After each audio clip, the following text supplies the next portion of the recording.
આપકી અદાલતમાં સુપરસ્ટાર હેમા માલિની પર આરોપ છે કે તેઓ આજકાલ એમની જ દીકરીઓને કોમ્પિટિશન આપે છે. હેમાજી, મને તો ફિલ્મ સ્ટાર્સે એ જણાવ્યું કે જ્યારે ઈશાને મળે છે તમારી દીકરીને, સલમાન ખાન જેવા સ્ટાર એવું કહે છે, I am in love with your mother. એ એવી જ મસ્તી કરે છે લોકો. એને જો આપણે સાચું માનીને આપણે બિલીવ કરીએ તો it is very stupidity on my part. મેં સાંભળ્યું કે જોન એબ્રાહમે ઈશાને કહ્યું કે your mother is the hottest star. એવું એટલે કહ્યું હશે કે બાબુલમાં સાથે કામ કરી રહ્યા હતા તો to make himself feel more comfortable. આજના જમાની જે હિરોઈન્સ છે એમને તમારાથી થોડી ઘણી જલન થતી હશે કે કાશ એ આજની ઉંમરમાં પણ તમારા જેટલી સુંદર દેખાઈ શકત. સુંદરતા જે છે એ ભગવાનની ભેટ છે. એને મેન્ટેન કરવું એ આપણી ફરજ છે. હું એ હિરોઈન્સનું નામ તો નહીં જણાવી શકું જે તમારી ઉંમરે તો પહોંચી ગયા અને બધા જાણે છે કે એ કેવા દેખાય છે. તો સારું છે ને, હું એક એક્ઝામ્પલ બનીને રહીશ so people can follow me and then make themselves look good. કોઈકે મને એવું પણ કહ્યું કે તમારી આ સુંદરતાનું સૌથી મોટું રહસ્ય એ છે કે તમારું મન પણ એટલું જ સુંદર છે અને આજે પણ તમે એટલા જ રોમેન્ટિક છો જેટલા 18 વર્ષની ઉંમરે હતા. રોમેન્ટિક તો હોવું જ જોઈએ. જો રોમાન્સ નથી લાઈફમાં તો મારા હિસાબે કંઈ પણ નથી.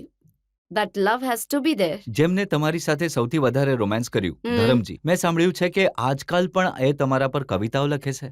એ ઘણી સારી વાત છે ને કે કવિતાઓ એમની કવિતાઓ આજકાલ હજી વધારે સારી બનતી જઈ રહી છે. તમે એમને શાયર બનાવી દીધા. શાયર બની ગયા. રોમાન્સ કરતા કરતા શાયર પણ બની ગયા. તમે એમના માટે શું કરો છો? Dance performance? ના, he has not seen my dance performance at all till today. એ ઘણા પહેલા જોયું હતું, એમને ખબર જ નહીં પડી કે આ કોણ છે. તો સારું થયું કે ઊભા થઈને ગયા નહીં. તમારા તરફથી કેવું રેસિપ્રોકેટ કરો છો તમે એમની શાયરીના જવાબમાં તમારા તરફથી? હું પણ પ્રયત્ન કરું છું કે હું પણ એક શાયર બની જાઉં. તો એમનાથી અમુક લફ્ઝ વગેરે શીખતી રહું છું કે શું શું ક્યાં ક્યાં ઉપયોગ કરવો જોઈએ. એનું એકાદ ઉદાહરણ સાંભળી શકીએ? નહીં, નેક્સ્ટ ટાઈમ કહીશ. જ્યારે તમે તૈયારી કરી આવશો. હા, આવતી વખતે કહીશ. પહેલી વાર તમારી મુલાકાત થઈ ધરમજી સાથે, જ્યારે તમને લાગ્યું કે હા આ જ છે મારા જીવનમાં આવવાવાળો પુરુષ, તો તમને ડર લાગ્યો હતો કે એવા વ્યક્તિ સાથે તમને પ્રેમ થઈ રહ્યો છે જેમના વિશે ઓલરેડી ઘણી ચર્ચાઓ થઈ રહી છે? જ્યારે હું પહેલી વાર મળી હતી તો એવું ક્યારેય નહોતું વિચાર્યું કે હું એમની સાથે જ મારા જીવનસાથી બનવાના છે, એવું તો બિલકુલ નહોતું વિચાર્યું. આ તો પછી અમુક વર્ષો પછી થઈ ગયું છે. અને જે થઈ ગયું એને લઈને તમારા પપ્પા ઘણા નારાજ હતા. એ ઘણું જ સ્વાભાવિક છે કેમ કે એમના લગ્ન થઈ ગયા હતા. ચરસ ફિલ્મની શૂટિંગ થઈ રહી હતી મોલ્ટામાં. હમ. અને એક ગાડી હતી જેમાં પાછળની સીટમાં 3 લોકોને બેસવાનું હતું. આ બધી માહિતી તમને ક્યાંથી મળી છે? અને તમારા પપ્પા પ્રયત્ન કરતા એ વચ્ચે બેસે તમારા બંનેની વચ્ચે.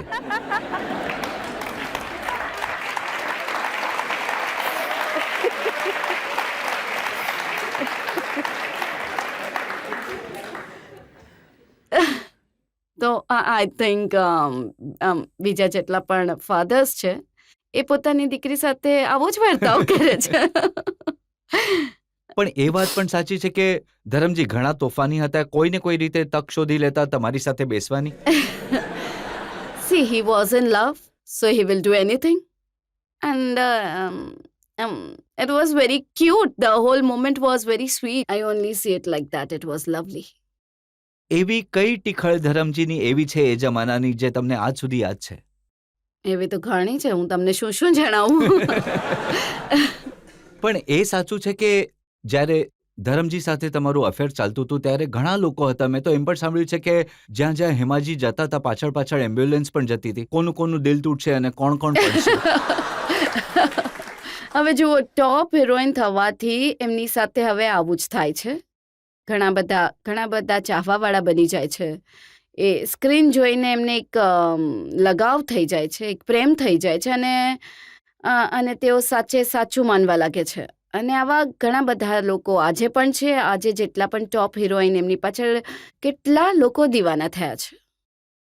પણ આજે પણ તમારા દીવાના ઘણા લોકો છે એ હિરોઈન્સ કરતા પણ. નહીં નહીં નહીં એવું કંઈ નથી. I mean I am very happy. Why not?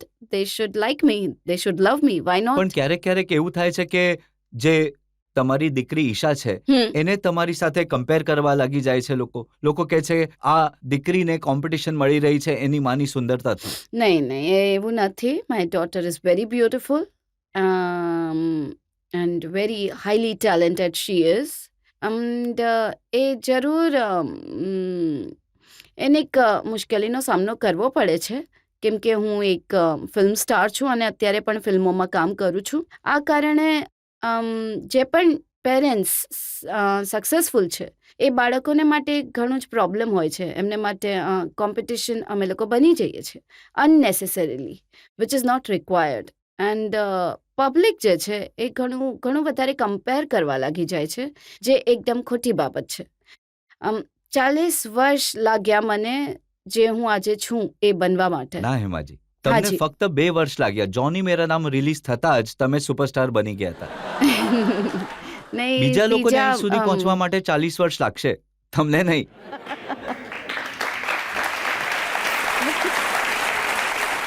પણ એ સાચું છે કે ઈશાને એવું સક્સેસ ન મળ્યું જેવું સક્સેસ તમને મળ્યું હતું. નહીં, કોઈ વહેલી પ્રાપ્ત કરી લે છે, કોઈને ટાઈમ લાગે છે. અને એને જેટલી એ ટેલેન્ટેડ છે એવા રોલ્સ હજી એને મળ્યા નથી. તો હું આશા રાખું છું કે એને સારા મળે તો she will do very well.